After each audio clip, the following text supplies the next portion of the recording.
반갑습니다. 네, 안녕하세요. 자, 오늘부터 매주 일요일에 피트 문제를 풀 건데 이게 지금 예비 검사뿐만 아니라 거의 10회 이상의 문제가 있습니다. 대략적으로 치면 13회 본고사가 있고 그다음 예비 검사가 또 하나가 더 있어요.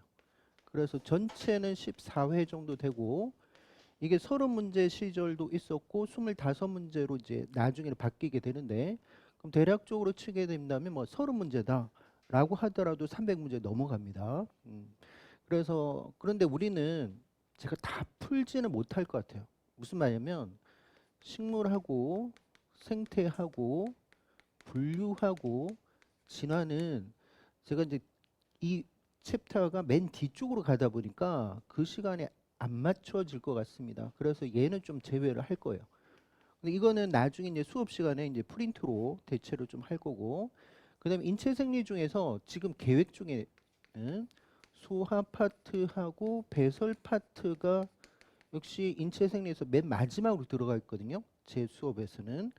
그래서 얘도 역시 빠질 것 같긴 합니다. 역시 이제 프린트로 대처를 할 것 같고, 그러면 이거 말고는 대부분 다 할 것이다 라고 생각하시면 돼요. 예비 검사뿐만 아니라 본고사에 있는 내용들을 다 할 겁니다. 그래서 이제 순서들이 어떻게 들어가냐, 오늘 고분자 파트가 들어가죠. 10문제가 이제 준비되어 있는데, 그 다음에 이제 우리 교재 순서대로 가요. 그래서 이제 세포 막 하고 효소하고 이런 식으로 갈 거예요. 그러니까 이게 한 10문제 또 가까이 돼요. 그 다음에 이제 뭐 세포 구조, 이 세포 구조는 좀 많습니다. 그리고 이제 세포 호흡, 그리고 이제 광합성 뭐 이런 식으로 간다라고 생각하시면 돼. 그러면 그 뒤에 이제 뭐 세포 주기 갈 거고, 유전 파트 갈 거고, 복제 전사 번역 갈 거고, 돌연변이 갈 거고, 유전자 발현 조절 갈 거고, 분자 생물학 실험 갈 거고, 바이러스도 갈 거고, 그리고 인체 생리 쭉쭉쭉 갈 겁니다. 그래서 지금은 제 생각은 16회에 걸쳐서 해볼 생각이에요. 그러니까 16주 차로 갈 겁니다. 그리고 시간은 1시간 뭐 30분 정도를 소모할 것 같긴 한데 이건 약간 유동적이에요. 그래서 이제 문제를 풀어봤는데 좀 간단하더라라고 하면 1시간 내에 끝낼 수도 있고요. 어떤 파트들은 아마 면역 파트나 유전 파트들이 문제 수가 되게 많고 시간이 좀 오래 걸리다면 1시간 반이 아니라 2시간이 갈 수도 있습니다. 오늘은 뭐 1시간 또는 1시간 반 그 사이 갈 것 같아요. 중간에 한번 만약 1시간 넘어가면 쉬고 그다음에 뭐 좀 짧게 되면 그냥 바로 다이렉트로 이제 끝을 낼 수도 있습니다. 그렇게 생각하시면 되고 그다음에 이제 우리는 기본 수준만 해가지고는 이 기출 문제 수강이 안 됩니다. 그러니까 심화 내용까지 다 하셨다는 전제 조건 하에서 제가 갈 거고 그리고 우리가 편입을 대비하는데 피트 기출을 왜 보느냐라고 한다면 편입 문제 푸는 게 제일 좋긴 하죠. 편입 대비를 위해서는. 그러나 이제 문제는 편입 문제가 그렇게 많지가 않아요. 공개된 문제도 그렇게 많지 않고 복원된 문제가 또 퀄리티가 좀 떨어집니다. 복원이 잘못되어 있을 수도 있고 그런데 여기는 피트나 MD 같은 경우는 이미 검증을 한번 받았다고요. 국가에서 시험을 쳤고 또 역시 이제 이의제기도 다 받고 다 검증해서 나온 거니까 훨씬 좋은 문제가 많아요. 그리고 피트나 또는 MD 스타일의 문제를 내는 편입도 있습니다. 편입 대학교가 있어요. 없는 게 아니라고요. 그리고 또 생각해 볼 수 있는 게 피트나 미트디트 문제들이 모두 다 교수님들이 내요. 그럼 교수님들의 생각을 알 수가 있다고. 그리고 또 좋은 문제들이 많기 때문에 그래서 이제 피트 가지고 정리를 한다라고 생각하시면 되고 우리 교수님들이 도대체 어떤 거를 중시하는지 이런 거를 볼 수 있을 겁니다. 그래서 바로 들어갈게요. 그리고 제가 문제 푸는 시간은 이제 드릴 수가 없어요. 그래서 문제도 미리 나갔다라고 생각하시면 됩니다. 자, 그래서 1번부터 풀어볼게요. 이걸 제가 단원별로 이제 정리를 했습니다. 오늘은 이제 고분자 파트, 우리 교재에서 나왔던 고분자 파트를 정리한다라고 생각하시면 돼요. 자, 여기는 좀 화학 이야기다. 그렇죠? 아미노산 적정 이야기예요. 화학에서도 합니다. 그렇죠? 뭐 NaOH로 뭐 적정한다. 뭐 이런 이야기 나오죠. 뭐 염산을 적정한다. 이런 이야기 나와요. 근데 가만 보니까 아미노산 문제예요. 아미노산. 그래서 알라닌, 글루탐산, 리신 이 세 녀석을 가지고 실험을 합니다. 그래서 우리는 알라닌이라는 것이 세 글자로 이렇게 쓴다는 거 아셔야 됩니다. 그다음에 글루탐산은 이렇게 쓰죠. 그다음 리신은 이렇게 쓴다. 그래서 저는 세 글자 정도까지는 하셔야 돼요. 그리고 제가 봤던 편입 기출 문제 중에서 한 글자도 나온 적이 있어요. 의대 쪽에서 한 번. 그러나 그 십몇 년 동안에 한 번 나온 것을 저는 봤기 때문에 굳이 그렇게 한 글자까지 외울 필요는 없을 것 같다. 근데 물론 만점을 노린다면 뭐 확률의 게임이긴 하지만 다 하셔야 되겠지만 일단 세 글자는 좀 보셔야 되겠다. 세 글자. 자, 그러면 알라닌 같은 경우는 얘가 산성, 염기성, 극성, 비극성 중에서 어디에 해당되죠? 비극성. 아미노산이 들어가요. 사이드 체인이 뭐였죠? CH3. 그렇죠. 알기가 CH3로 갑니다. 그래서 두 번째로 작은 아미노산이다. 글라이신이 가장 첫 번째로 작은 아미노산이고, 근데 알라닌이 두 번째로 작은 아미노산이에요. 자, 글루탐산은 어디 들어요? 그러면 산성. 그죠? 산성 아미노산이 들어가고 얘는 카르복시기를 사이드 체인이 들고 있어서 그렇습니다. 아스파르트산, 글루탐산처럼 산자 두 개가 산자 들어간 애들이 산성 아미노산. 그럼 리신은요? 염기성. 그렇죠? 염기성 아미노산이에요. 우리는 염기성 아미노산이 세 가지가 있었죠. 누구? 리신, 아르기닌, 히스티딘. 그렇죠? 얘네들 같은 사이드 체인이 플러스 차지를 들고 있습니다. 플러스 차지를. 그래서 이 세 녀석에 대해서 이야기하는 거고요. 자, 그래서 NaOH를 한 방울씩 하면서 적정하면서 가는 거고 pH 측정합니다. 그리고 pKa라는 게 나오죠. 역시 화학에서도 나왔던 개념이긴 한데 일종의 뭐라고 산, 해리, 상수라고 보면 돼요. 그렇죠? 그래서 어떤 녀석이 이온화가 되고 또 이온화가 되지 않는 녀석이 반반 있을 때에 그때 pH다. 그렇게 생각하셔야 됩니다. 그래서 무슨 말이냐? 어떤 녀석이 이온화가 안 된 녀석의 농도와 이온화가 된 녀석, 그 양성자가 떨어지면서 얘네들이 이렇게 됐을 때 여기에 그때의 pH 값이다. 이 농도가 같았을 때 그때 pH 값이다. 라고 생각하시면 돼요. 근데 아미노산은 이 pKa가 세 가지가 갑니다. 어떻게 세 가지냐? pK1, pK2, pKr 이 세 가지가 됩니다. 왜 그러냐면 여기 대표 예를 하나 들어왔는데 COH가 양성자 떨어져서 이온화 될 수도 있고 얘가 양성자가 다시 떨어지거나 그러면 NH2가 될 수 있으니까 이온화가 또 안 될 수도 있어요.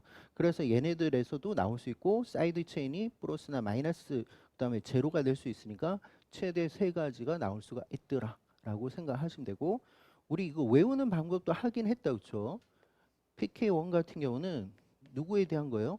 카르복실기다 그치? 카르복실기 얘는 이제 카르복실기 뭐 카본일기 하셔도 되고 카르복실기에 대한 이야기고 그래서 이거 어떻게 배웠냐면 원카드 이렇게 배웠다 그렇죠? 원카드 그다음 이제 PK2가 있었는데 PK2는 아미노기였어요 그렇죠? 아미노기 그다음 이제 마지막으로 이제 PKR이 있었다 그렇죠? 이게 이제 R이 사이드 체인 장기 곁사슬이라고 생각하시면 되겠죠. 이 세 가지가 있을 수 있다. 자, 그 다음에 우리 공식처럼 외우고 있었던 게 있어요. 어떤 게 있었냐면 비극성 아미노산들의 pK를 구해보세요라고 했을 때 2분의 pK1, pK2, 즉 pKr이 없으니까 그렇죠? 그럼 이 녀석이 뭐냐면 이게 일종의 PI가 됩니다. 그렇죠? 얘가 PI가 돼요. 등전점이 된다라는 소리예요. 그러니까 네트 차지가 제로일 때의 pH다. 그게 PI죠. 등전점. 그러면 산성 아미노산의 공식이 있었어요. 어떻게 되더라? PK1하고 PKR이었어요. 그렇죠? 이게 PI 값의 공식이었습니다. 그 다음에 염기성 아미노산은 어떻게 된다? PKR을 먼저 쓸까요? 오케이. 그럼 PK2 이렇게 하면 되겠지. 이게 PI 공식이었습니다. 이 세 가지는 또 외우셔야 돼요. 그러나 제가 20가지를 다 해드렸었는데 시스테인은 좀 예외였어요. 그렇죠? 시스테인은 보통 이제 시스테인 같은 경우는 얘네들은 황화수소기를 들고 있다고요. 그러면 얘가 실제는 이온화가 잘 안 되긴 안 돼요. 그러나 실험적으로 보니까 이온화가 될 수 있더라 알기가. 그래서 얘는 놀랍게도 산성 아민산으로 취급하면서 갔다. 이건 좀 예외라고 했어요. 그래서 여기까지는 내지 않았으면 좋겠습니다라고 했던 거. 얘는 좀 예외다라는 거예요. 실제는.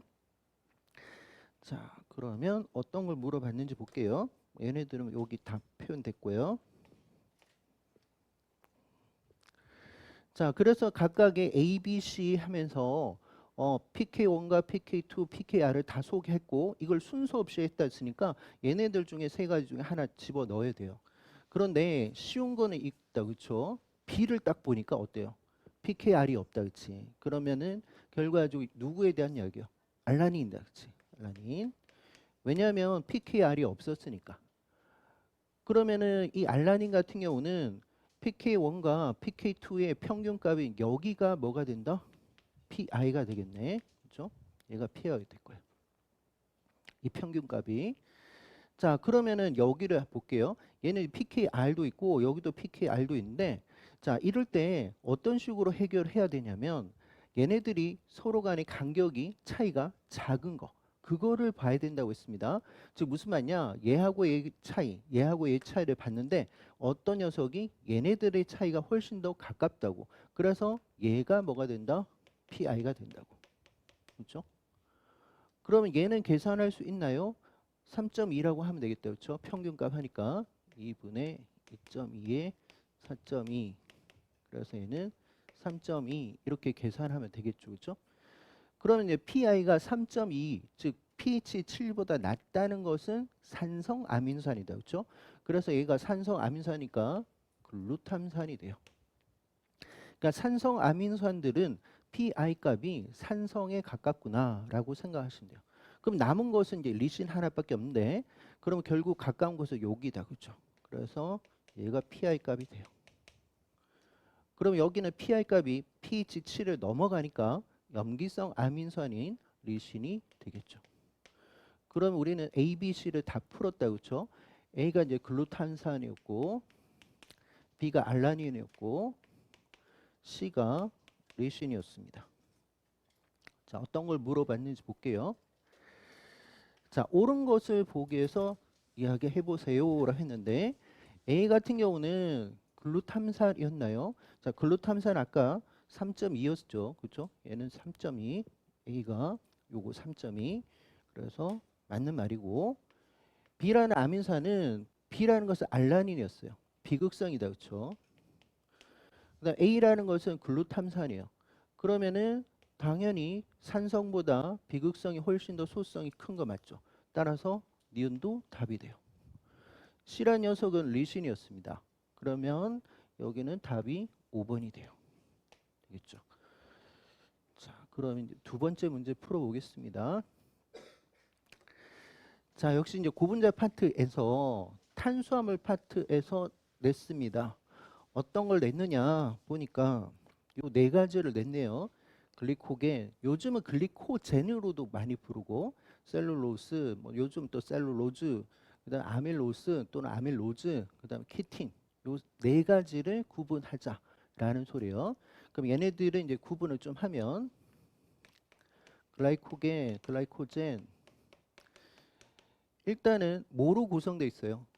알파 포도당으로 중합이 되어 있어요.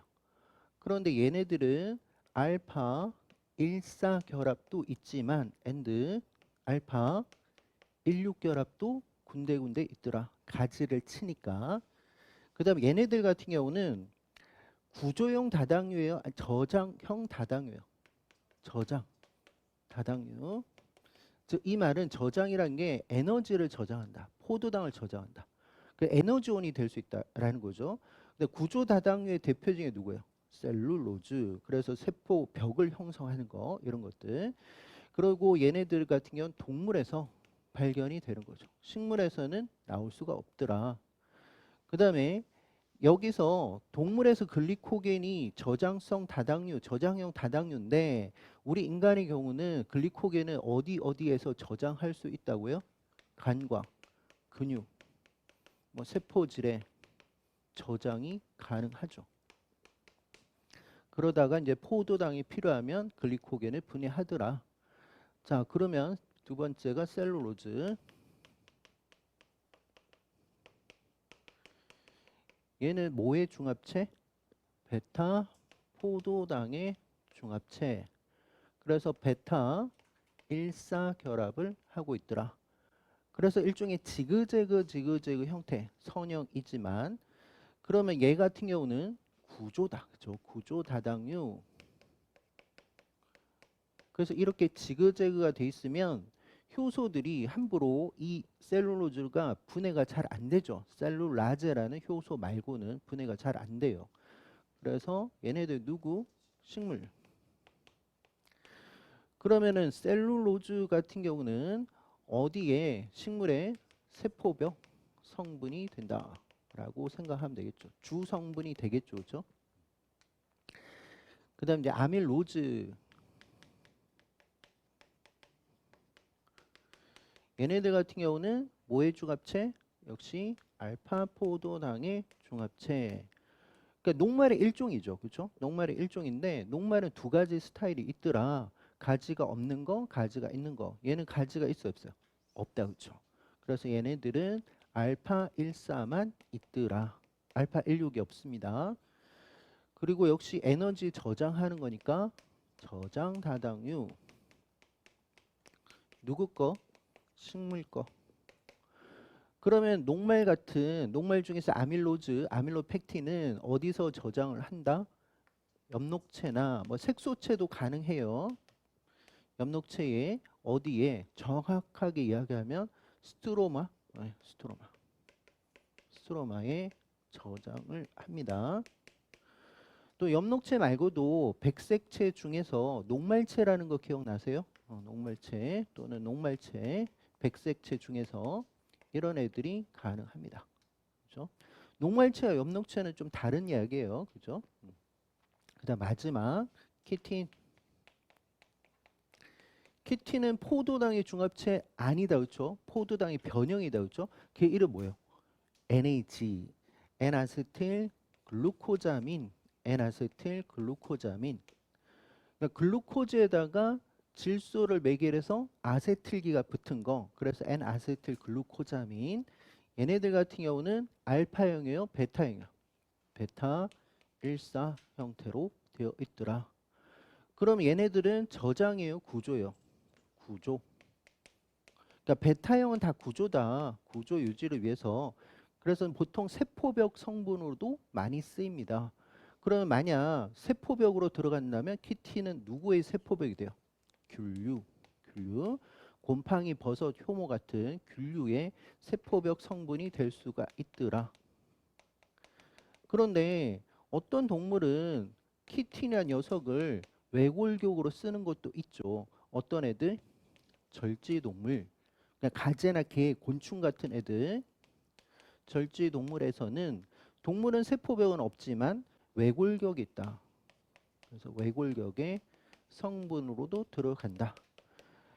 그러니까 가재나 개 같은 딱딱한 골격을 듣고 있는데 그 키틴하고 뭐 칼슘하고 이런 게 섞여서 경화가 되어 있는 상태입니다. 그러면 이 네 녀석을 이제 구분해야 되겠다, 그렇죠? 좀 흐릿하네. 자, 가를 볼게요. 자, 일단 육각형 구조니까 뭐 육탄당인 것 같은데 항상 산소를 먼저 봐야 돼요, 육각형에서는. 그래놓고 1번과 5번을 찾아낸다. 1번과 5번을 찾아낸다. 그러면 결국 여기서 수상기가 있는데 두 개가 붙어서 물이 빠져나가면서 탈수 축합했어요. 그 1번하고 몇 번하고 4번하고 붙었네. 그리고 얘네들은 알파형이다. 그렇죠? 왜 그러냐면 1번의 수상기가 아래쪽, 1번의 수상기 아래쪽이니까 얘도 알파형이고 얘도 알파형이니까. 그렇다면 알파 1사 결합으로만 구성되어 있습니다. 그러니까 아밀로즈겠다. 그렇죠? 따라서 여기 가가 아밀로즈가 될 거예요. 나를 볼게요. 나는 보면요. 포도당하고 너무너무 비슷하지만 1번, 2번에서 여기 이제 1번, 5번, 2번에서 질소가 있습니다. 아미노기가 하나 붙었다가 NH2에서 수소 빠지면서 CONH3 이게 아세틸기라는 거 아시죠? 아세틸기. 그러니까 이런 거죠.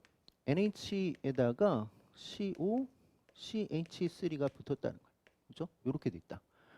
그래서 아미노기라는 NH2에서 수소 빠지고 아세틸기가 붙었다. 그래서 N아세틸 글루코자민이 된다.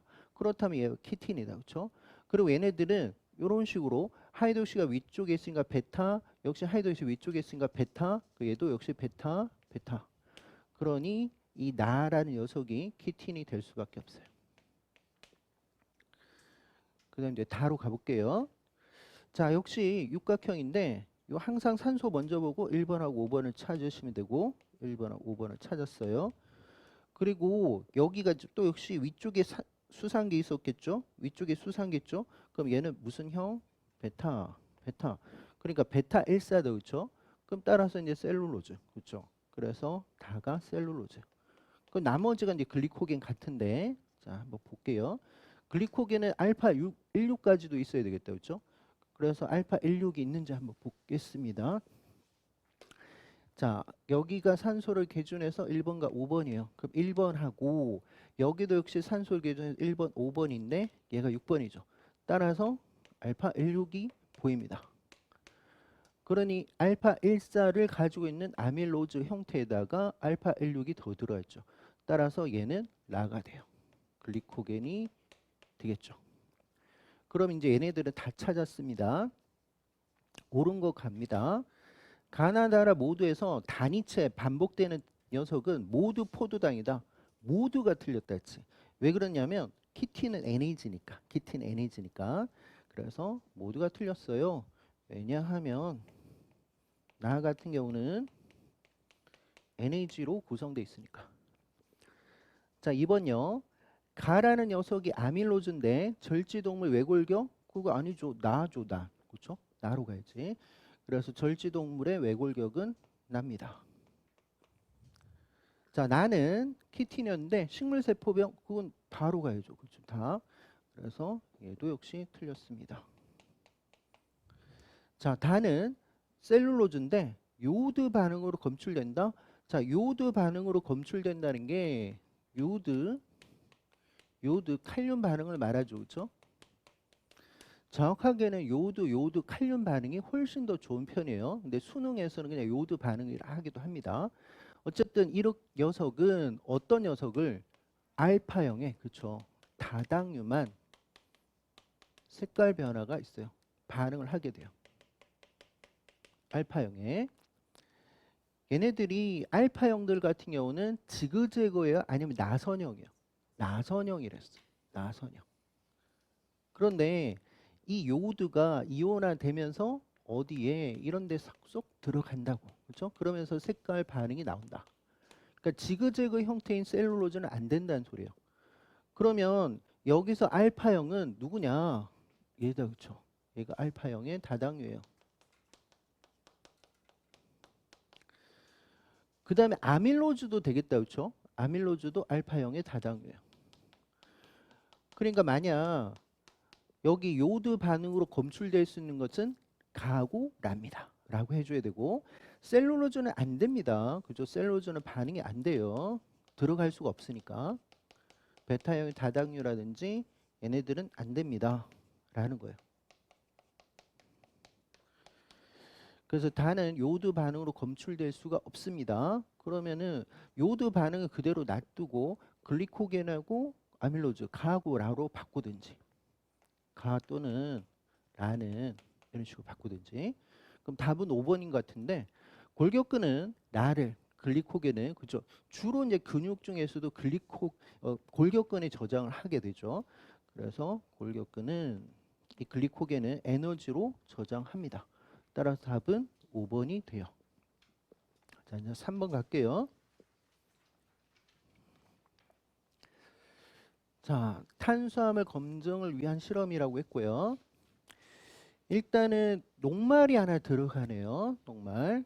자, 그래서 녹말 용액에다가 우리 녹말은 앞에서도 봤지만 아밀로즈뿐만 아니라 모두 있을 수 있어요. 아밀로, 펙틴도 있을 수 있다라고 했고 펙틴 들어가면 무조건 가지를 친다라고 생각하면 된다고 했습니다.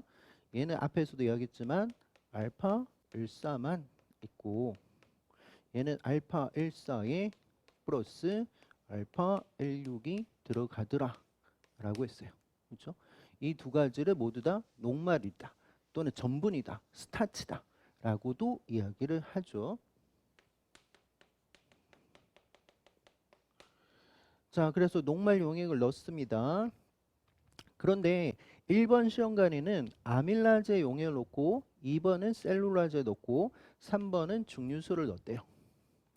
그러면 녹말을 분해할 수 있는 효소가 뭐다? 아밀라제다. 그치? 알파 아밀라제라 하셔도 돼요. 알파 아밀라제. 아, 이상하게 썼다. 죄송합니다. 알파 아밀라제.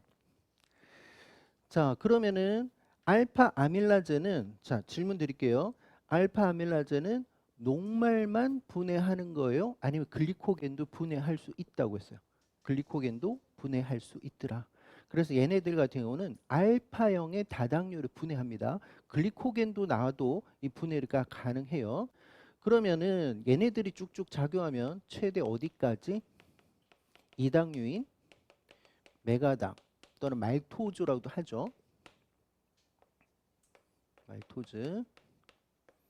말토즈까지 분해를 할 수 있습니다. 라고 생각하시면 돼요. 그러면 메가당은 이당류였다. 그렇죠? 그러면 얘네들 같은 경우는 뭐하고 뭐가 연결돼요? 알파포도당과 알파포도당이 일사결합을 하고 있지. 일사결합 1번과 4번이 결합이요. 알파 14. 자, 그 다음 그러면 여기다가 베타셀룰라제를 쓰면 돼요 안 돼요? 안 된다. 그렇죠? 이거는 분해가 안 돼요. 얘는 셀룰로즈만 분해하는 거니까. 자, 그 다음에 증류수도 여기서는 아무 반응 안 하겠죠. 그래서 이 3번 같은 경우가 일종의 뭐냐면 대조군이에요. 대조군. 그러면은 결과가 없을 거라고 쓰는 대조군이니까 양성이에요, 음성이에요? 일종의 음성 대조군이다. 그렇죠? 우리는 이 결과가 안 나올 거라고 생각하면서 간 거니까 음성 대조군이에요. 그러면은 자, 1번 시험관에서 지금 1번 시험관에서 요걸 넣었다. 그렇죠? 그러면 시간이 가면 메가당까지 분해가 되어 있을 겁니다. 그래서 37도씨에서 1시간 동안 반응했다. 반응했던 이유는 이 효소가 분해할 때까지 기다려줬다. 그리고 라에서 보니까 베네딕트 용액을 썼다라고 했어요. 베네딕트 용액. 그러면은 메가당에서 베네딕트 용액을 썼대요. 이거 무슨 용액이었죠? 황산구리 알카리 용액이라 하셔도 된다. 그렇지? 황산구리 알카리 용액. 황산구리 알카리 용액. 그러니까 알카리하고 황산구리 섞었다라고 생각하시면 되겠죠. 그래서 베네트 용액 같은 경우는 뭐를 검출하려고 하는 거예요? 뭐가 있는지 없는지. 환원 말단이 있는지 없는지. 즉 환원당 유무를 검출하는 거다. 그렇지? 환원당 유무를 검출하는 거예요. 그래서 예를 들어 가지고 육각형의 뭐 포도당 같은 경우는 환원 말단이 어디 있죠? 1번. 카르복실기가 거기 있으니까. 만약 뭐 오각형짜리 육탄당, 과당 같은 경우는 어디 있죠? 2번에 케토즈가 있으니까, 카르본 있으니까. 자, 그러면은 메가당은요. 역시 1번이 프리하게 남아 있습니다. 그러다 보니까 색깔 반응이 된다 안 된다? 된다라는 거예요. 그렇지? 색깔 반응이 돼요. 색깔이 변화가 된다. 그러나 녹말은 반응이 안 되죠. 자, 우리 베네딕트 용액을 통해 가지고 환원당 유무를 검출하는데 누구누구가 될 수 있어요. 모든 단당류는 됩니다. 모든 당당류는 검출될 수 있어요. 모든 당당류는 환원당이라고. 그리고 대부분의 이당류는 환원당입니다. 그런데 오히려 예외적인 걸 아셔야 된다고 했습니다. 뭐를 제외한 이당류? 설탕. 하나만 더. 트레할로즈, 그렇죠? 트레할로즈를 제외한 이당류들. 그러니까 대부분의 이당류가 베네디트 반응이 돼요.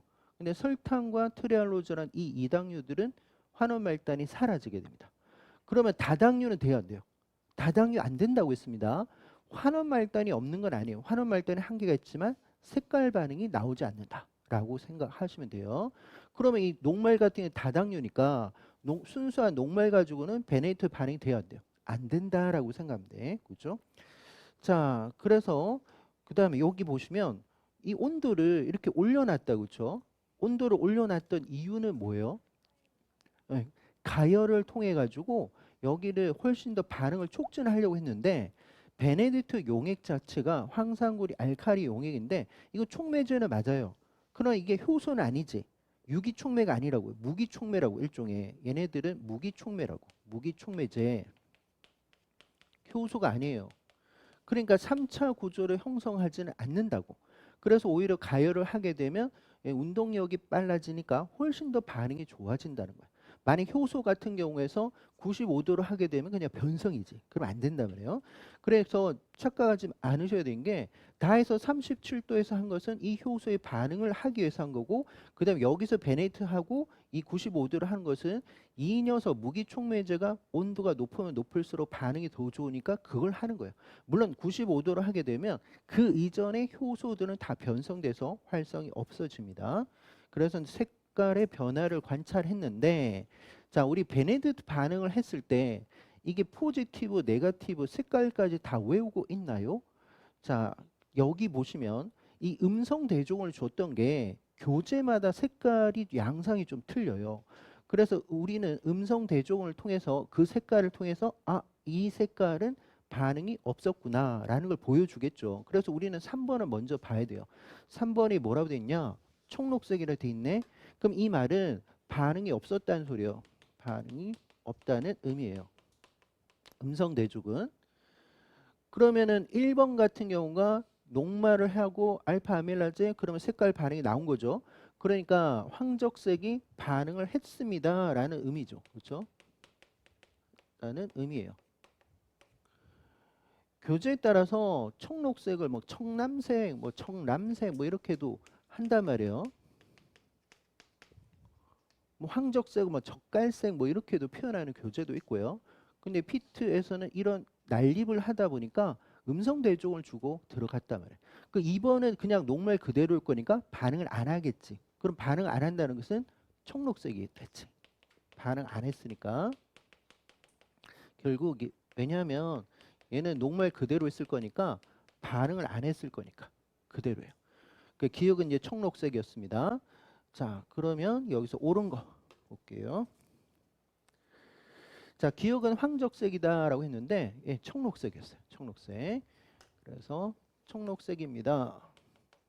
녹말만 그대로 있을 거니까. 라이션과 1번에서 1번은 알파 아밀라제를 넣었단 말이에요. 그죠? 그리고 나서 무슨 일이 베네딕트 반응까지 갔어요. 자, 베네딕트 용액을 통해서 색깔 반응이 되는 것은 일종의 산화 환원 반응의 일종이에요. 산화 환원 반응의 일종인데 조금 더 설명을 드릴게요. 일단 이게 니은이 맞다는 소리인데 무슨 소리냐? 우리가 어떤 단당류라든지 대부분의 이당류들이 환원 말단이 있단 말이에요. 근데 그 환원 말단이 어떤 거 있냐면 환원 말단이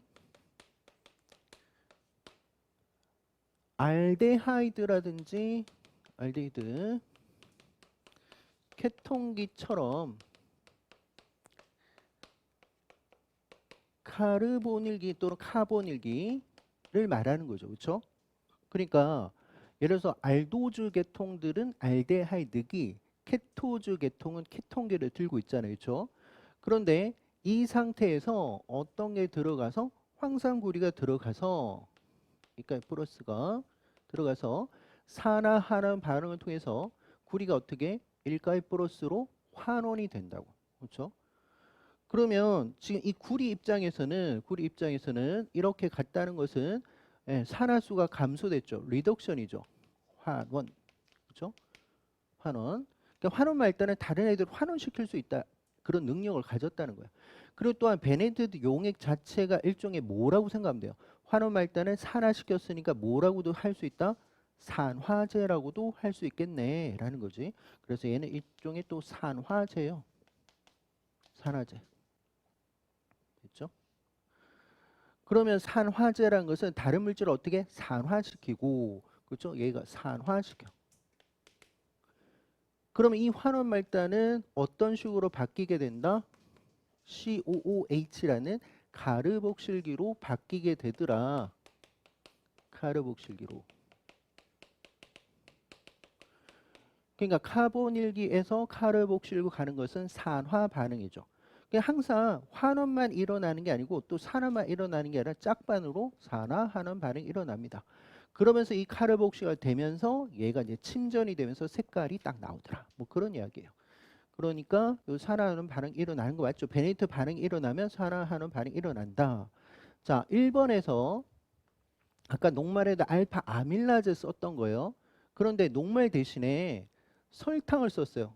설탕 아까 뭐라고요? 환원당이 아니다. 비환원당. 그러니까 1번하고 2번이 붙잡혀서 그런 거죠. 그래서 환원 말단이 사라지고 양쪽이 다 비환원 말단으로 딱 된 거. 자, 기억나세요? 자, 설탕 같은 경우 이당류인데 설탕 이당류인데 뭐하고 뭐로 구성되어 있어요? 포도당하고 과당, 플럭토즈라는 과당으로 돼 있지. 그렇죠? 근데 얘네들이 어떻게 결합했냐면 포도당은 알도즈의 대표적인데 어떤 몇 번? 1번하고 과당은 케토즈인데 몇 번하고? 2번하고 붙었다라는 거야. 물론 이 순서를 바꾸셔도 돼. 과당과 포도당에서 2번과 1번. 그러니까 1과 2는 모두 다 환원 말단이 될 수 있는데 결합을 하니까 더 이상 카르보닐기가 없어요. 풀이한 카르가 없어요. 그 소리겠죠. 그럼 따라서 비환원당을 하게 되면 색깔은 황적색이 되어 그대로 청록색이 되죠. 반응 안 한다는 소리예요. 따라서 답은 1번이 돼요. 됐나요? 자, 이제 4번으로 가겠습니다. 자, 여기는요. 양이온 교환 크로마토그래피를 써가지고 했던 실험이네요. 그런데 어떤 녀석을 들고 왔냐라고 보니까 그렇죠. 이런 식으로 세 글자가 나온 적이 있다고요. 피트가. 아르기닌, 아스파르트산, 발린. 근데 얘네들을 가지고 이걸 펩티드 X라고 했는데 그냥 이걸 그냥 가수분해 있대요. 그러면은 이 용액 속에는 그냥 이 아미노산 세 가지가 있다 이 소리예요. 그럼 다시 아르기닌 앞에서도 나왔다 그렇죠. 대표적인 염기성 아미노산이에요. 아스파르트산 역시 산성 아미노산이에요. 아스파르트산 글루탐산처럼 뒤쪽에 산자가 붙어 있는 애들 두 가지 산성 아미산. 그다음 이제 발린이다 그렇죠. 얘는 대표적인 또 비극성이다 그렇죠. 그래서 우리가 20가지들을 좀 분류를 할 때 산성, 염기성 달달하시고 극성까지 달달하시고 내가 잘 모르는 9가지는 다 비극성이에요. 그렇게 가셔야 된다고 했습니다. 자, 썰펑기. 근데 썰펑기가 중요한 게 아니라 마이너스가 일단 중요한 거예요. 얘를 포함한 수지가 일종의 레진, 고정사항이라고 생각하시면 돼. 그래서 양이온 교환 크로마토그래피를 썼어요. 출제자는 여기 마이너스 차지를 갖고 있는 이 수지가 양이온 교환 크로마토그래피라고 친절하게 해줬지만 실제 요거 주고 얘네들을 기억으로 해서 이게 양이온이냐 음이온이냐 이렇게 물어봐도 할 수 있어야 됩니다. 다시 가볼게요. 지금 우리는 양이온 교환이란 말을 빼면 안 된다라고 했습니다. 엑스체인지란 말을 꼭 붙이셔야 돼. 교환 크로마토그래피를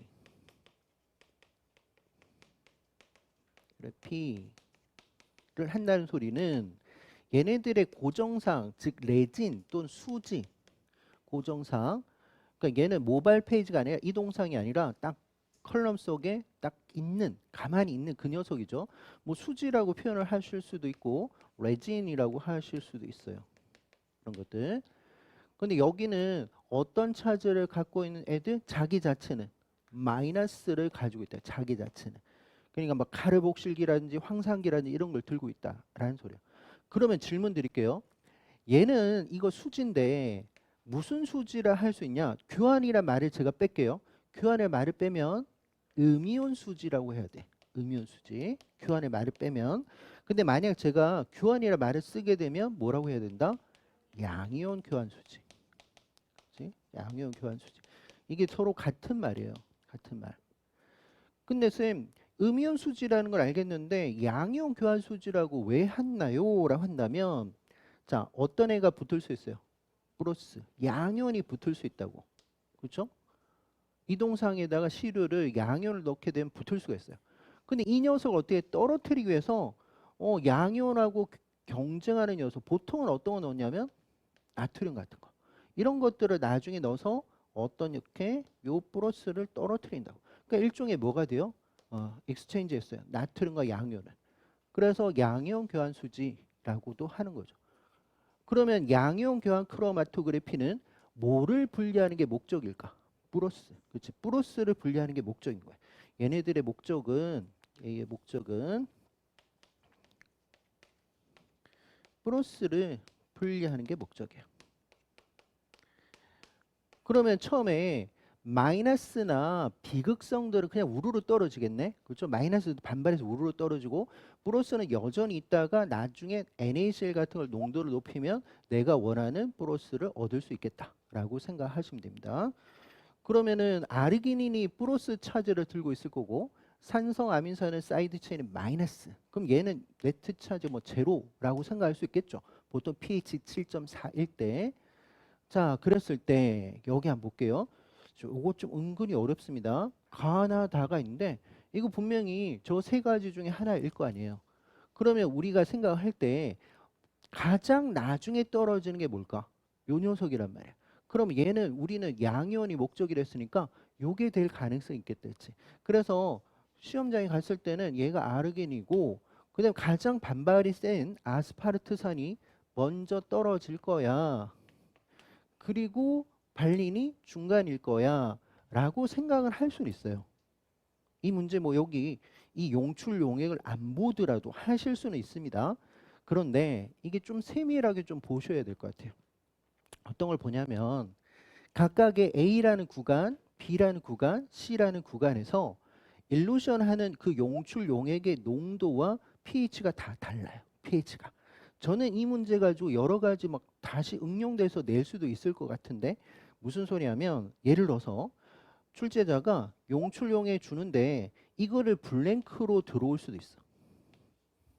근데 얘를 블랭크로 들어와요. 기억 니은으로. 그렇게 해서 A, B, C 중에서 어느 게 더 농도가 높니? 라고도 들어올 수 있을 것 같고 또는 저 같은 경우는 또 이렇게도 낼 수 있을 것 같아요. 여기를 블랭크로 들어와.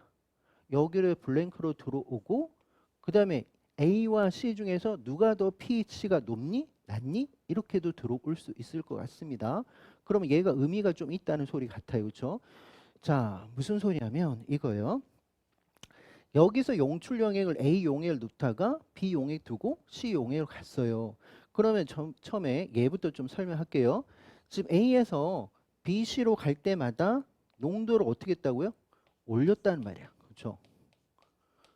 근데 여기서의 농도는 뭐 생각하시면 되냐면 시트르산보다는 나트륨 위주로 생각하셔야 돼요. 나트륨. 나트륨. 그러니까 누구의 농도를 높였다라는 게 더 중요하냐면 나트륨의 농도를 높였다라고 생각합니다. 그러니까 이런 거요. 자, 나트륨을 넣지 않으면은 여기 플러스가 잘 안 떨어지겠지.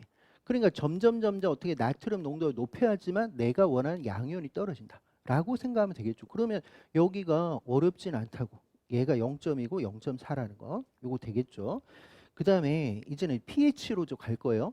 자, 이렇게 가면 갈수록 pH를 어떻게 했어요? 올렸네. 그렇죠? 올렸어요. 그러니까 산성에다가 조금씩 올려놨다고. 그러면 이렇게 생각하셔야 돼. 자, 우리가 pH가 3.2오면 정말 강산이에요. 강산. 그러면 이런 거예요. 자, 요 녀석들이요. 산성 조건에서 산성 조건 시 누가 요런 아르기닌이나 아스파르트나 발린 같은 경우 산성 조건이에요. 그러면 산성이라는 것은 양성자가 많다는 소리야. 그러면 얘네들은 원래부터 나는 플러스야. 7.4에서. 그런데 산성이다 보니까 더 플러스가 될 수도 있어. 근데 여기는 마이너스니까 얘가 제로가 될 수도 있어. 그런데 여기는 어떻게 플러스가 될 수도 있어. 양성자가 자꾸 받을 거니까. 양성자가 많은 조건이니까. 그렇지 않아요? 그러면 지금 산성 조건에서는 아르긴 같은 경우는 여기 어떤 거 양이온 교환 수지에 더 강하게 붙겠네. 그렇죠? 그런데 누구는 또 떨어질 수도 있어요. 아스파르트산은 떨어지지만 발린도 붙을 수 있다고. 발린이. 그러다 보니까 가장 먼저 떨어지는 게 누구라고요? 아스파르트산인 거야. 그런데 이 상태에서 시간이 가는데 pH를 조금씩 올리면 이제 점점점 가면 얘네들을 pH를 이런 식으로 올려준다면 pH를 올려주면 자기 원래 차지로 되돌아갈 거니까 이제 누구도 발린도 떨어지더라. 그 다음에 더더 올리면서 나트륨까지도 하면은 양이온 교환이니까 얘조차도 떨어진다. 그렇게 생각하시면 돼요. 그럼 이제 이게 무슨 의미인지 아시겠지? 그러면 저는 또 하나 더 내볼게요. 어떤 거냐? 자, 여러분들 숙제일까? 만약 지금 우리는 양이온 교환을 했다고요. 만약 음이온 교환 크로마토그래피를 썼다고 할게요. 그리고 나서 용출용에 A, B, C가 있다 할게요. 가상의 A, B, C가 있다 하고 그러면 여기로 가면 갈수록 pH는 올려야 될까 낮춰야 될까? 낮춰야 돼. 거꾸로 생각해야 돼. 거꾸로 생각하는 거야. 낮춰야 되는 거야. 낮춰야 되는 거. 그 다음에 여기로 가면 갈수록 나중에 가면 갈수록 크로라이드의 농도는 올려야 돼요. 크로의 농도를 올려야 돼. 그렇죠? 음이온 교환이니까. 하실 수 있겠어요? 이 표현 안 해도. 자, 그러면 가나다는 아스파르트산, 발린, 아르기닌이었습니다. 그러면 아스파르트산, 발린, 아르기닌. 답은 5번이네요. 그렇죠? 자, 요 문제 좀 어렵지 않나요? 저는 정말 잘 냈다고 생각되고 이런 거 딱 볼 때마다 우리 교수님들 정말 존경스러워요. 한 문제 속에 여러 가지를 합작하면서 다 넣었어요. 여러 가지를 볼 수 있는 좋은 문제 같습니다. 그러니까 이게 가능한 것이 교수님 한 분이 내는 게 아니라 주도적으로 내시는 분도 있지만 여러 교수님이 같이 검증을 하면서 내다 보니까 좋은 문제가 탄생하는 것 같아요. 그렇다고 편입은 안 좋다 이런 건 아니에요. 근데 혼자서 하시다 보니까 검증을 좀 덜 받고 하다 보니까 아주 좋은 문제는 또 없다 하면 또 혼나겠는데 있어요. 있긴 있는데 이런 피트나 MD처럼 좋은 문제는 저는 좀 본 적이 좀 없습니다. 없다 할게요. 자, 효모 배양에서 단백질 X와 Y만을 포함하는 시료 X를 얻었대요. 그러니까 어떤 샘플이 있는데 거기에 뭐가 X라는 프로테인과 Y라는 프로테인이 있다는 거예요. 그림가는 X를 pH 7에서 겔 여과 크로마토그래피를 썼대요. 그러면 겔 여과 크로마토그래피 또는 뭐 여과란 말을 빼기도 합니다. 교재에 따라서는. 이거 고정상이 뭐였어요? 구멍이 뻥뻥뻥 뚫려 있는 구슬을 썼다. 그거를 뭐라 표현했다? 다공성 비드라고 했죠. 그죠? 고정상으로 다공성 비드 구슬을 썼다는 거예요.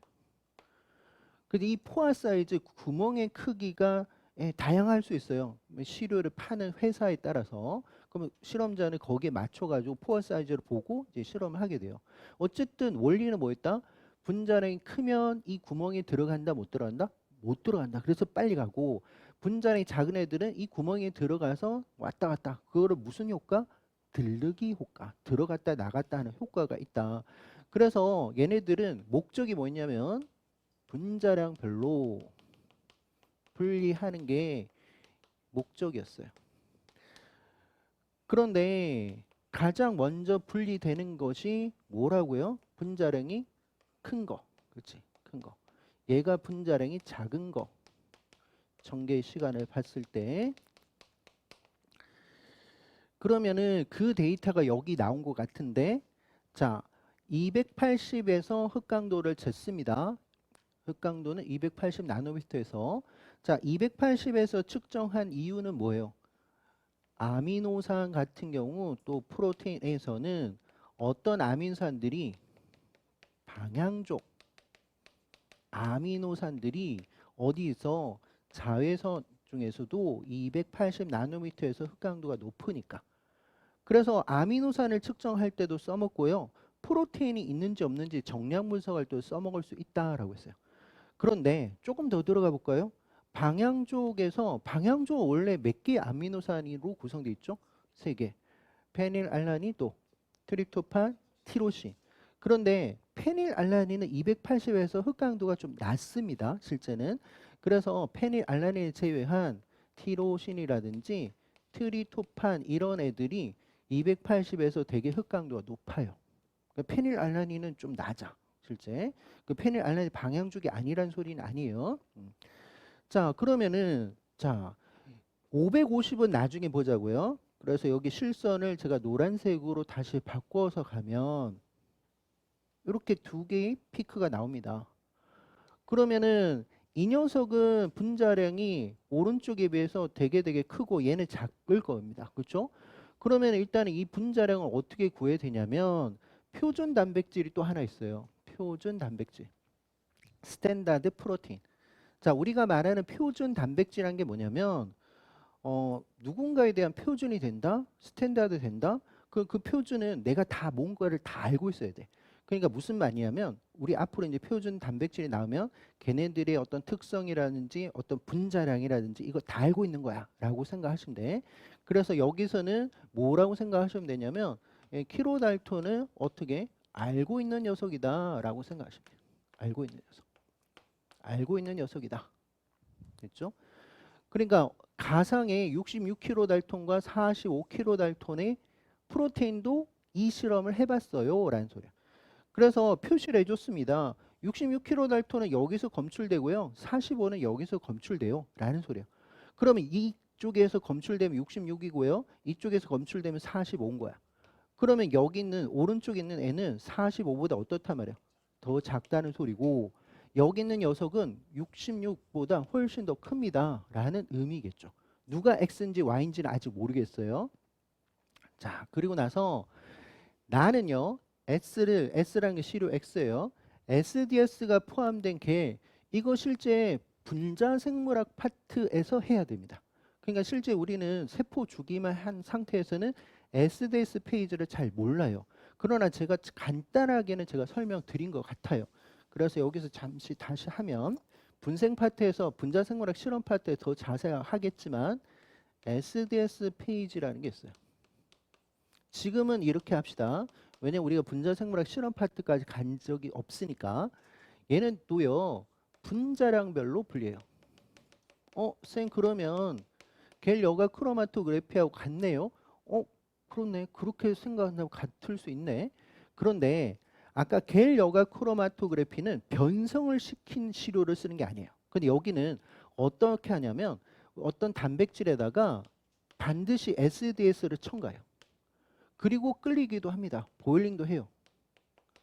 그럼 다 무슨 소리예요? 프로테인을 변성시키겠다는 소리예요. 변성. 그러니까 겔 여가 크로마토그래피는 그냥 와일드 타입의 프로테인을 가지고 분리하는 건데 여기 있는 SDS 페이지는 그 시료에 있는 프로테인을 변성시키고 간다고. 그럼 프로테인은 변성이 됐다는 것은 1차 구조는 유지하지만 3차 구조는 사라진다는 소리예요. 즉 1차 구조를 만든다라고 생각하시면 돼. 1차 구조. 그러니까 겔 여가 크로마토그래피는 겔 여가 둘 다 SDS 페이지나 겔 여가 크로마토그래피나 분자량별 분리하는 건 맞아요. 그러나 여기 같은 경우는 그대로 자기 원래 상태 그러니까 변성이 안 된 상태 뭐 3차 구조를 하셔도 돼. 또는 뭐 4차 구조, 4차 구조를 갖고 있는 프로테인도 있을 수 있죠. 유지한 상태로 분리를 하는 거예요. 됐죠? 그러나 SDS 페이지는 SDS라는 강력한 음이온성 계면 활성제를 쓰고 보일링까지 하니까 펩티드 결합을 끊지는 못하지만 3차 구조, 4차 다 와야 돼요. 그 변성된 상태로 한다. 이렇게 좀 생각하셔야 돼. 그러면 다시 연습 한번 해볼게요. 어떤 가상의 단백질이 있습니다. 가상의 단백질이 있어요. 그럼 얘가 이제 3차 구조고 얘가 3차 구조랄게요. 그런데 얘네들이 뭐 수소 결합하든지 뭐 이온 결합하든지 아니면 뭐 이화화 결합을 하든지 해서 뭐 4차 구조를 합시다. 토탈 4차 구조예요. 4차. 그렇죠? 4차 구조. 그런데 이렇게 했을 때 뭐 예를 들어 가지고 얘네들의 몸무게 킬로 달톤은 몸무게예요. 원자량이라고 생각하시면 돼요. 화학에서도 나올 겁니다. 달톤이. 그러니까 질량이라고 생각하시면 돼. 예를 들어서 얘가 100킬로 달톤이라 하자. 뭐 그럴 수 있잖아요. 100킬로 달톤. 그런데 얘네들을 어떻게 변성을 시켜봤어. 변성. 그럼 얘네들은 이렇게 막 풀릴 거 아니에요. 그렇죠? 그럼 얘도 1차 구조, 얘도 1차 구조 이렇게 될 거 아니에요. 그렇죠? 맞죠? 그러면은 이 1차 구조만 얘네들의 몸무게를 측정하고 얘네들의 몸무게를 측정하면 어떻게 될 수 있다는 거예요. 50kg 달톤, 50kg 달톤 이렇게도 될 수 있다라는 소리인 거예요. 이해되겠어요? 그러면 이런 거예요. 겔 여가 크로마토그래피는 변성을 시키지 않은 거니까 요 형태로 분리가 된다는 소리고 SDS 페이지를 하게 되면 1차 구조 형태로 분리가 될 것이다 라고 생각하시면 돼. 그래서 요렇게 대해서 분석을 할 수 있는 것은 SDS 페이지는 요 형태를 내가 얻을 거다 라고 생각하면 되고 그 다음에 이렇게 3차나 4차 구조는 겔 여가 크로마토그래피를 썼을 때 얻을 수 있는 데이터야 라고 생각하시면 돼요. 어려울 수도 있습니다. 왜냐하면 SDS 페이지를 배운 적이 없기 때문에. 자, 그래서 나의 데이터를 한번 볼게요. 나의 데이터를. 나의 데이터가 저렇게 나왔어요. 자, SDS 자체가 마이너스를 띄거든요. 그 모든 단백질을 마이너스화 시키면서 갑니다. 지금은 좀 어려울 수 있어요. 왜냐하면 SDS 페이지를 안 했기 때문에. 그래서 요렇게 이제 전개가 된 거예요. 전개. 그래서 이런 거 분자량이 큰 애들은 천천히 가고 분자량이 작은 애들은 빨리 간다라고 생각합니다. 그리고 여기가 이렇게 99 뭐 이렇게 된 것 이것도 역시 표준 단백질을 통해서 확인해 주는 어떤 지시라고 생각하시면 돼. 그럼 이제 밴드가 두 개가 나왔거든. 두 개가 나왔는데 요 녀석이 아까 가하고 비교를 한번 해볼게요. 가하고 비교를 하면 여기처럼 35, 45보다 작은 요 부분이겠죠. 그렇죠? 그러면 이 녀석이 뭐가 된다? 요게 될 가능성이 있어요. 그 다음에 그러면 아까 66하고 46에는 그 프로틴이 안 나왔거든. 그런데 여기는 뭐죠? 66하고 45 사이에 얘가 뭐가 있는 거야. 뭔가 좀 이상하죠. 원래는 우리 예상은 66보다 훨씬 더 크게 그다음 45보다 작게 이 두 가지가 나오면 딱딱 될 것 같은데 지금 이게 아니라 요렇게 됐어요. 그게 무슨 소리로 생각하시면 이런 거랑 마찬가지가 이런 거랑. 그러니까 이런 거죠. 얘네들은 여기 있는 녀석은 원래 4차 구조 그러나 지금 SDS 페이지 하면서 1차 구조로 되면서 크기가 작아졌구나라고 생각해야 돼요. 이해될까요? 자, 그 다음에 하나를 더 보겠습니다. 자, 위쪽에 보면 우리가 안 봤던 게 하나 있는데 자, 보시면요. Y는요. 요게 결정인데 550에서 빛을 흡수한대요. 흡강한다는 소리예요. Y는. 그래서 요게 나온 거예요. 요게 점선이. 이제 빨간색으로 바꿔버릴게요. 점선이 나왔대. 그러니까 이제 피크가 하나밖에 안 나오죠. 그러면 이 녀석이 뭐라는 거예요? Y라는 소리야. 여기가 Y였군요. 그러면 이쪽은 S였다는 소리야. 맞아요? 그러니까 Y가 이 변성을 하기 전에는 66보다 훨씬 커요. 예를 들어서 100kg 달톤이에요. 근데 SDS 페이지라니까 이게 둘룩 뚝뚝뚝 떨어져요. 그러다 보니까 얘가 50kg 달톤 정도가 됩니다. 이 소리인 거예요. 그러면 역시 여기도 마찬가지죠. 이 녀석이 X란 말이고 이 녀석이 Y였다는 소리야. 그러니까 Y가 정상적일 때 얘네들은 최소한 3차 구조 여러 개가 붙어 있는 4차 구조였을 겁니다. 라고 생각하는 거죠. 그럼 X의 분자량이 훨씬 더 작습니다. X의 분자량이 Y 분자가 크다고 했으니까 틀렸다. 그렇죠? 작다. 이형 갈게요. S에 있는 Y는 두 개 이상의 폴리페프티드 구성되어 있다? 맞죠. 3차 구조 이상, 그러니까 4차 구조였을 거니까. 됐죠? 그다음 디귿요. pH 7에서 x의 순 전하는 양의 값을 갖는다. 이거는 어떻게 구하지? 위쪽에 보니까 순 전하에 대한 이야기 하나 나왔어요. 그러니까 우리는 지금 x만 좀 보자는 거죠. x란 녀석은 pH 8.5에서 순 전하가 0이라고 했어요. 그러니까 PI가 8.5라는 소리지. 그렇지? S는 PI가 8.5라는 거예요. 근데 출제자는 뭘 물어봤냐면 디귿에서 pH 7에서 어떻게 돼요? 라는 소리죠.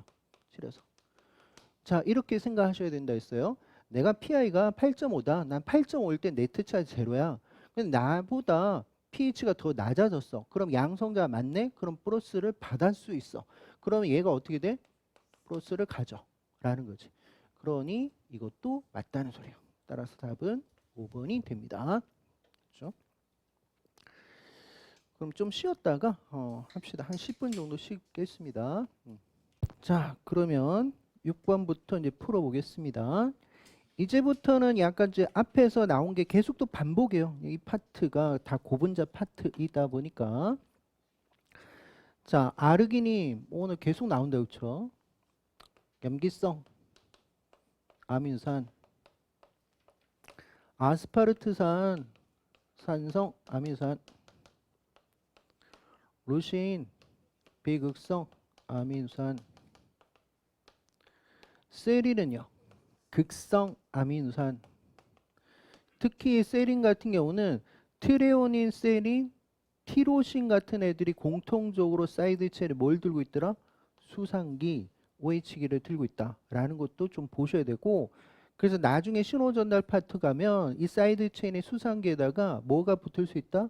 인산기. 그래서 인산화의 대상이 되는 녀석이 티로신, 세린, 트레오닌 이 세 가지다라는 거죠.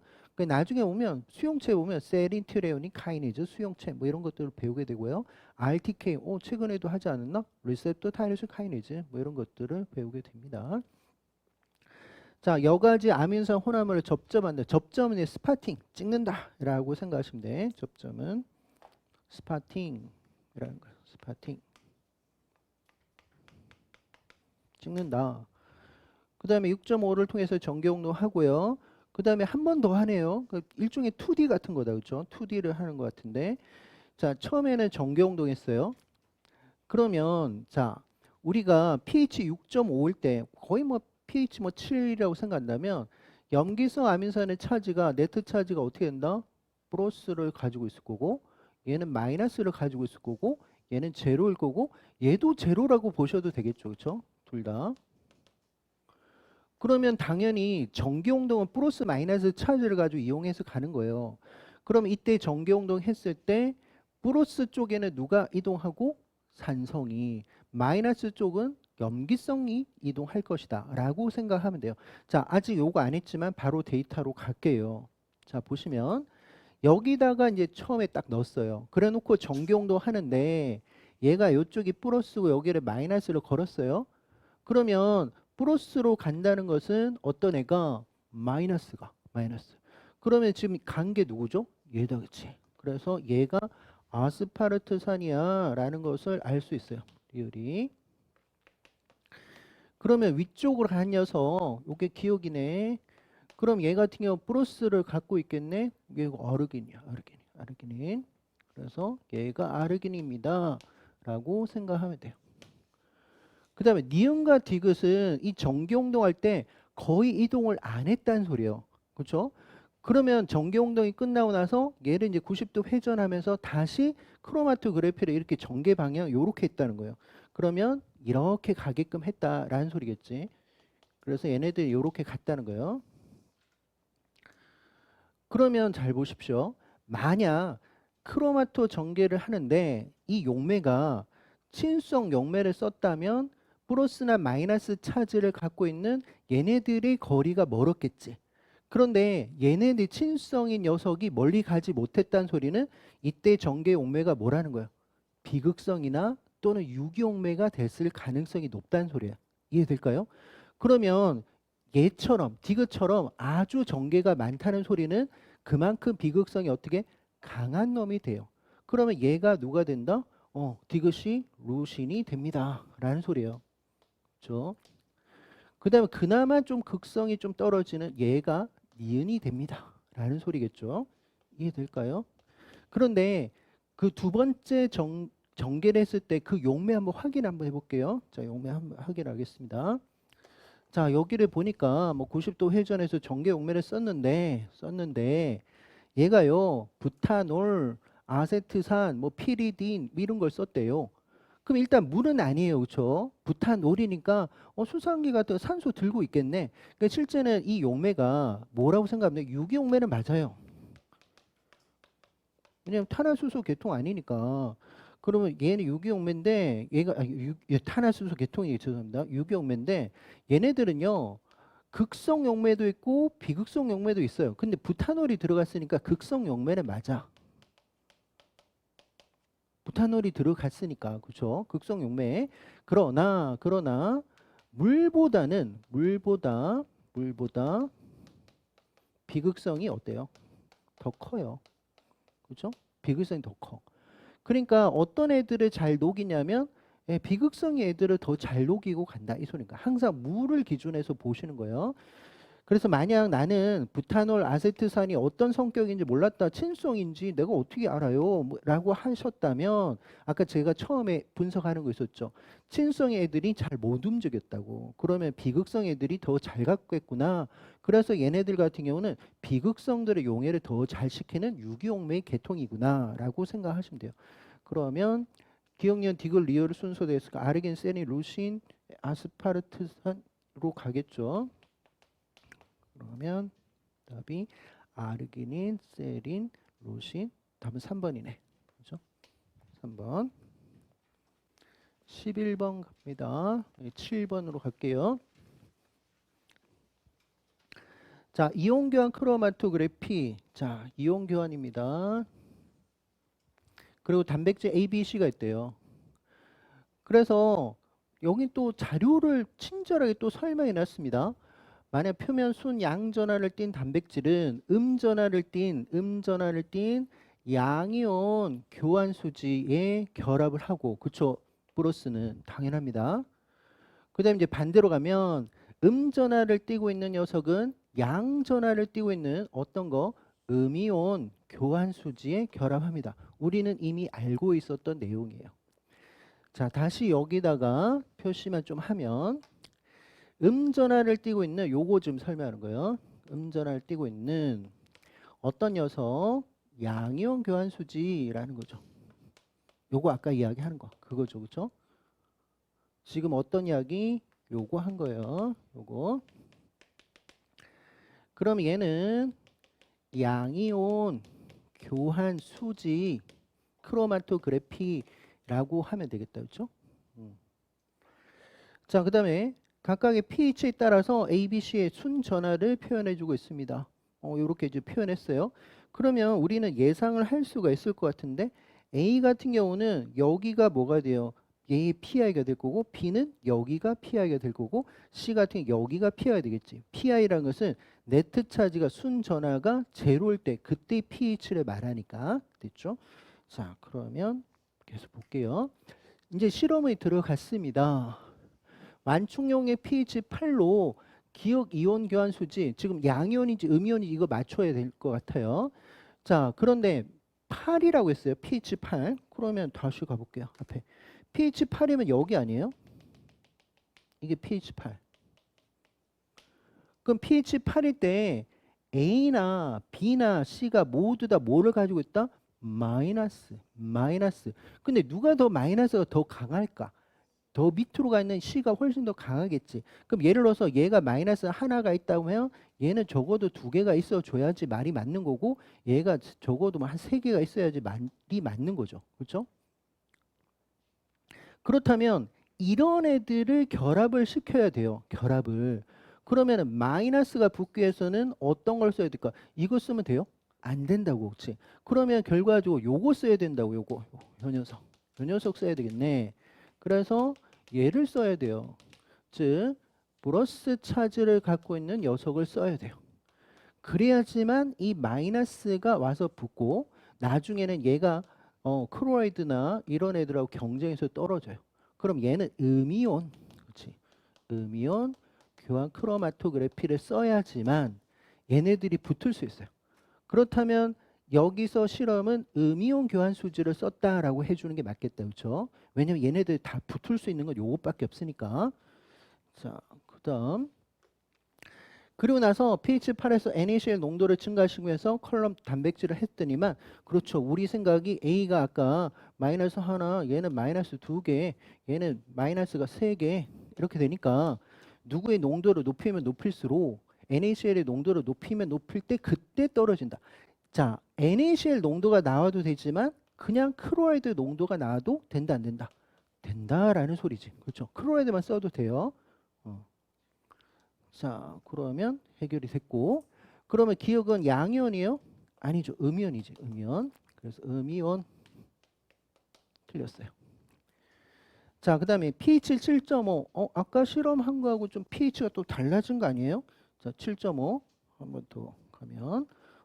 아까는 8을 이야기했죠. 그럼 7.5는 여기네. 7.5. 그렇다면 그때의 A는 뭐를? 뭐 플러스를 합시다. 플러스. 그 다음에 그때의 B는 뭐 마이너스. 그때의 C는 마이너스 두 개를 할게요. 이렇게 표현할 수도 있겠죠. 그런데 질문은 뭐였냐면 B하고 C 두 녀석에서 순전하랴. 그럼 요게 A고 B고 C인가요? 그럼 얘가 마이너스가 하나고 얘는 마이너스가 두 개네. 그럼 일종의 2분의 1이네. 그럼 0.5네. 1보다 작다. 라고 할 수 있겠네. 그럼 맞네. 그렇죠. 그 다음 가와 다에서 완충용의 8 대신에 다시 7로 바꿨습니다. 7로. 그럼 이번에 또 7을 물어보는 거예요. 그럼 다시 한번 더 가서 7을. 이번엔 이거 물어봤어요. 7일 때, 7일 때.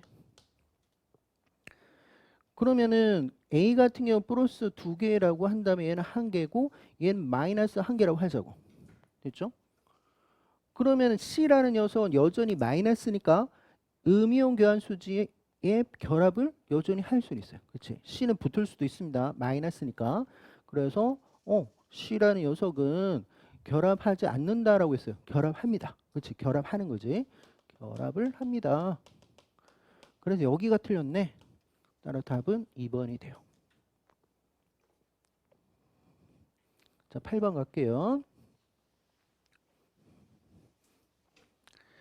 또 역시 구조적인 것도 좀 아셔야 된다라는 소리인데 과당 나왔고요. 리보스, 리블로스, 포드당인데 자, 탄소 개수부터 따지고 갈게요. 얘는 몇 탄당?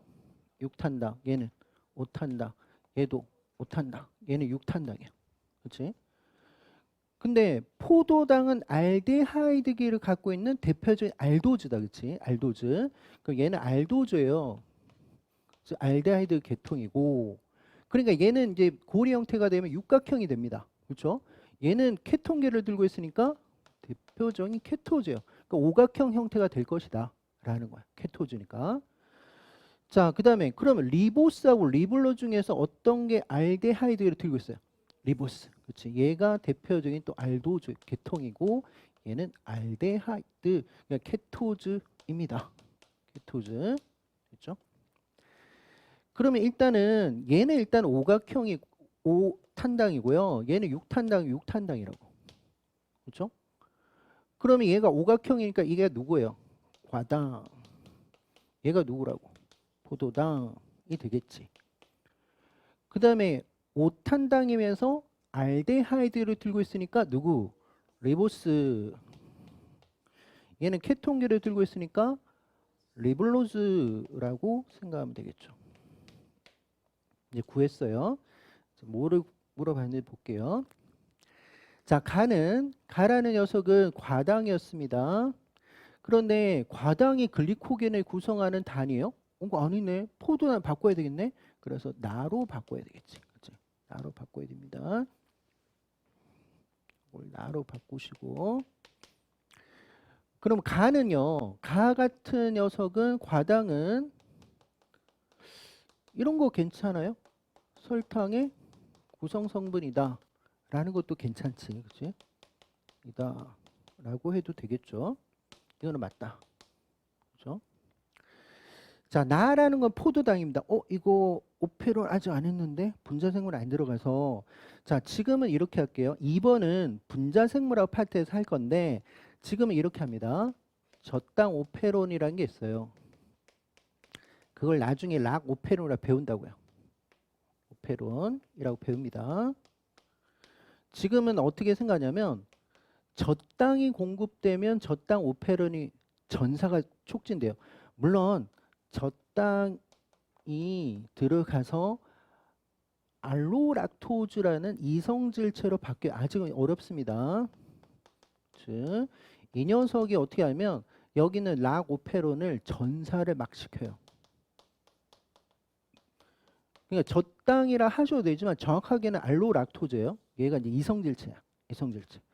이 녀석이 있을 때 전사가 되는 겁니다. 이 녀석이 있을 때. 이건 이제 분생 파트에서 할 거예요. 그래서 나가 해당 사항이 되지 않고요. 나는 아니고 포도당은 될 수 없어요. 젖당 또는 뭐 알로락토즈라 하시면 돼요. 정확하게 알로락토즈지만 그래서 어쨌든 틀렸어요. 포도당 저거 못해요. 포도당 오히려 막습니다. 자, 설탕이 수크라즈에서 가수분해 되면 그거네. 과당하고 뭐가 포도당이 된다. 그거네. 그렇죠? 이게 맞네. 그러니까 실제는 2번을 몰랐다 하더라도 3번 가지고 풀 수는 있었겠네. 자, 루비스코의 기질. 이거 광합성에서 배웠다. 그렇죠? 루비스코. 그러니까 CO2 고정하는 효소가 루비스코였어요. 그럼 RUBP는 어디서 왔어요? 리블로즈다. 그렇지? 그러면 다가 리보스니까 다가 아니라 라. 물론 인상기는 두 개가 있어야 돼. 인상기 1번하고 5번. 그래서 이것도 틀렸고요. ATP 구성 성분은 라예요? 리보스지. 리보스. 그러니까 다로 가야지. 그렇지? 리보스. 답은 3번입니다.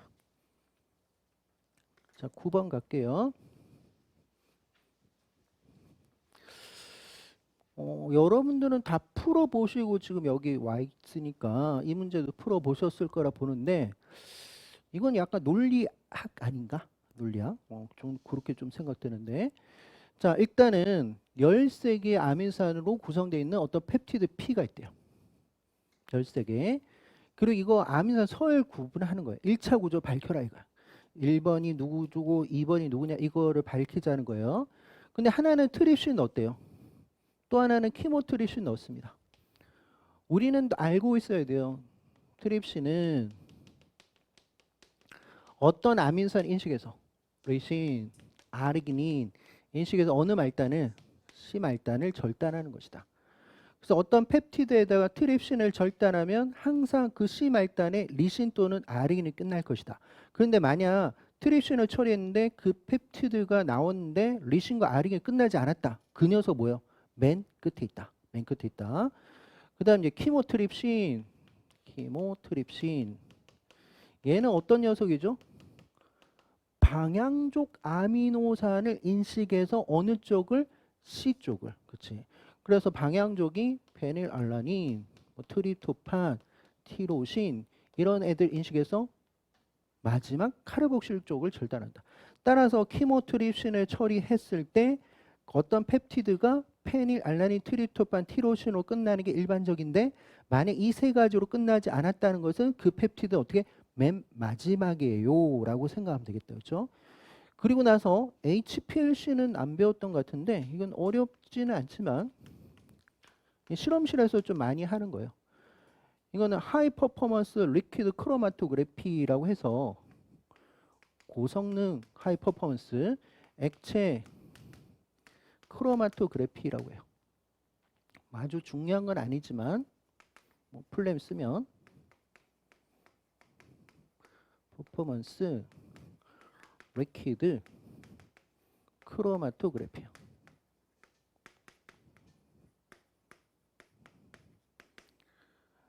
어쨌든 액체 크로마토그래피인데 뭐 성능이 좋다, 뭐 속도도 좀 빠르고 그런 불리하는 우리가 알고 있는 그냥 일반적인 크로마토그래피에서 조금 더 하이급이다, 퀄리티가 높다라고 생각하시면 돼요.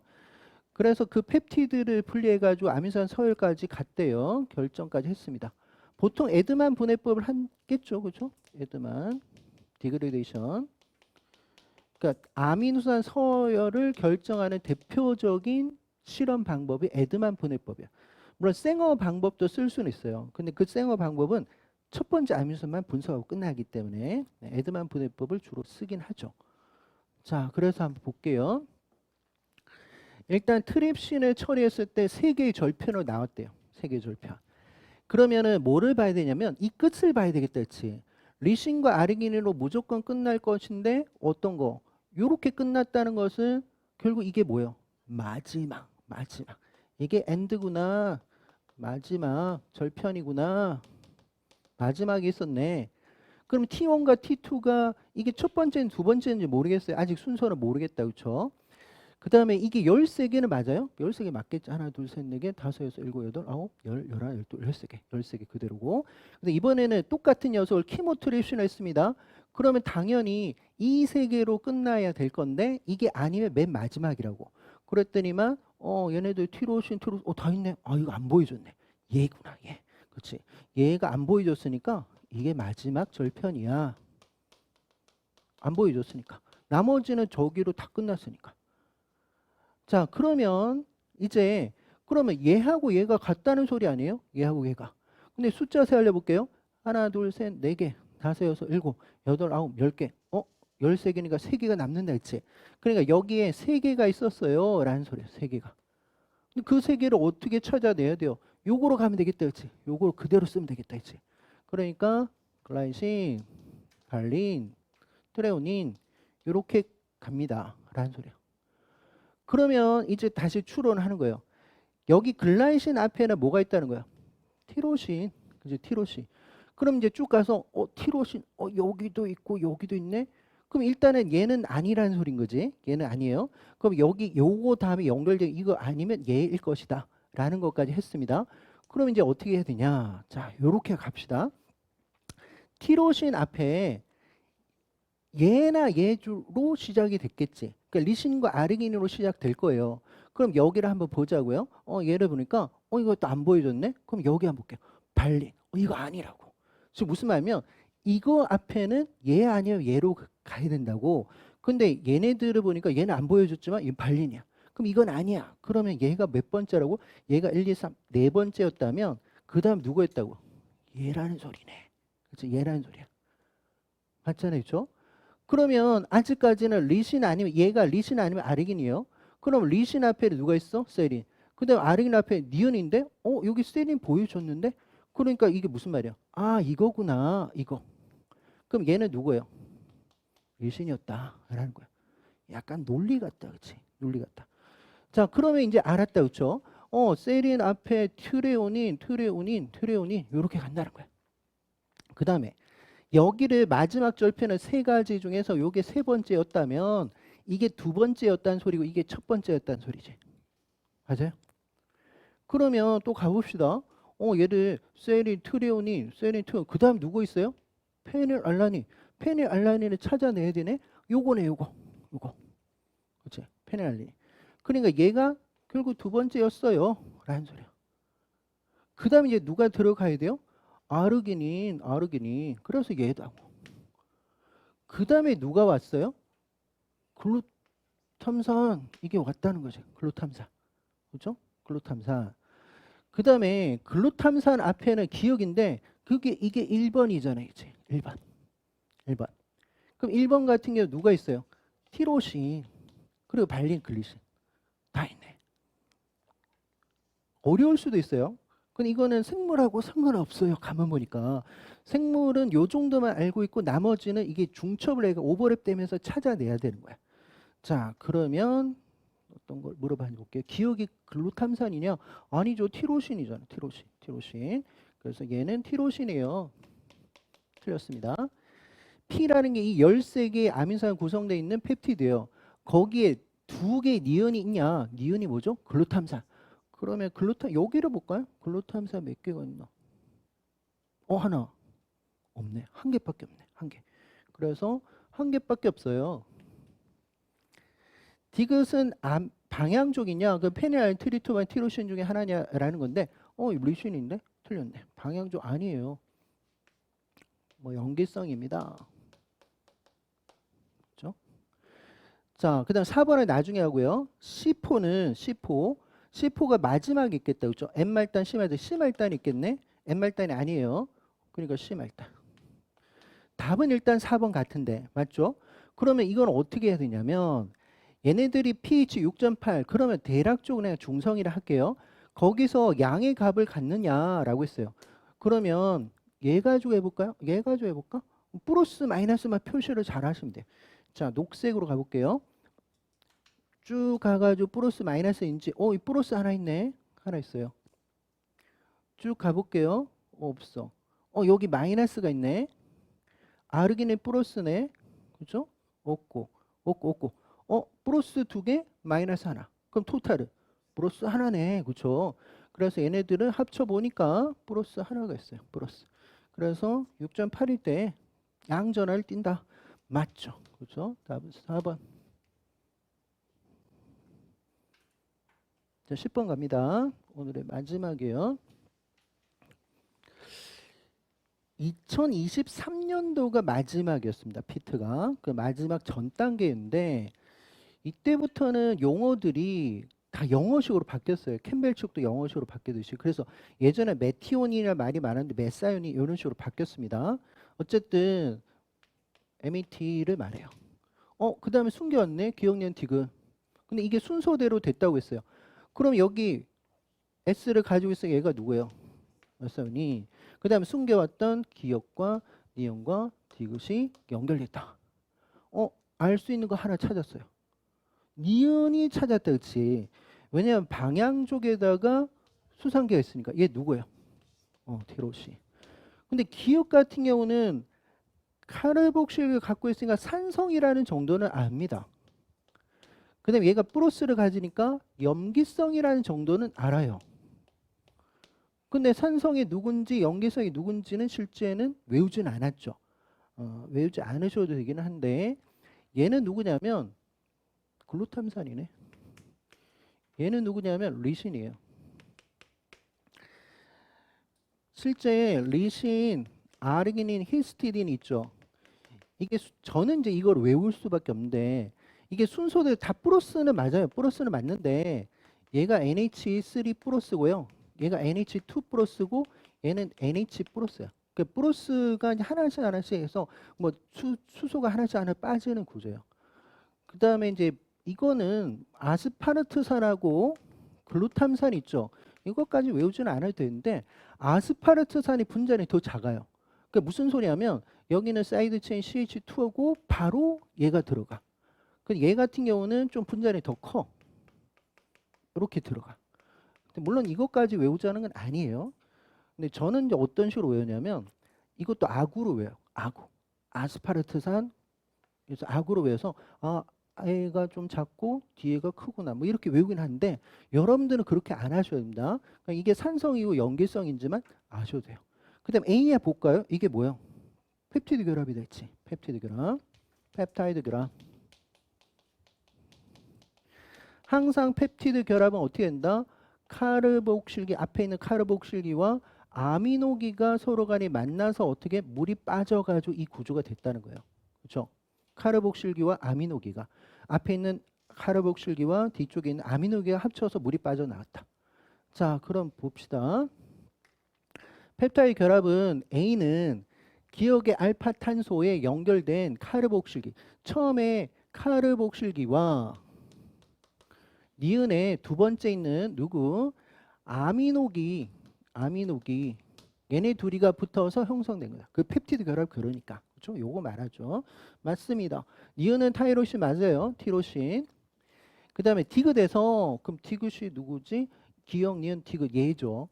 그럼 얘 같은 경우 사이드 체인이 플러스네. 그럼 pK가 어떻게 해요? 훨씬 더 pH 7보다 높겠다. 그렇지? 그래서 얘네들 같은 경우는 디귿이 기억보다 크다라고 했습니다. 디귿이 뭐니까 플러스고 얘는 마이너스니까 디귿이 더 커요. 그래서 답은 7번이 돼요. 됐죠? 오늘은 이 10문제까지 가는데 피트에서 고분자 파트는 요것밖에 없어요. 요것밖에 없다고요. 그리고 이제 다음 주에는 세포막과 효소인데 한 10문제 정도 지금 있는 것 같아요. 그리고 세포 구조가 좀 많을 수 있는데 그래서 아마도 다음 시간에도 이렇게 아마 진행이 될 겁니다. 그 항상 미리 프린트는 나갈 거니까 미리 풀어보시고 하시면 돼요. 여기에 지금 제가 연도까지 표시해놨고 그다음 번호가 있으니까 혹시라도 이제 이거를 다시 받고 싶다면 홈페이지에 들어가 김영애도 있을 것 같긴 한데 메가MD를 해도 메가MD도 있더라. 메가MD 있습니다. 약협에 지금 그 사이트가 터진 것 같아. 없더라고. 아니면은 우리 담임쌤한테 이야기하시면 됩니다. 항상 있을 거니까. 자, 오늘은 여기까지 할게요. 수고하셨습니다. 네.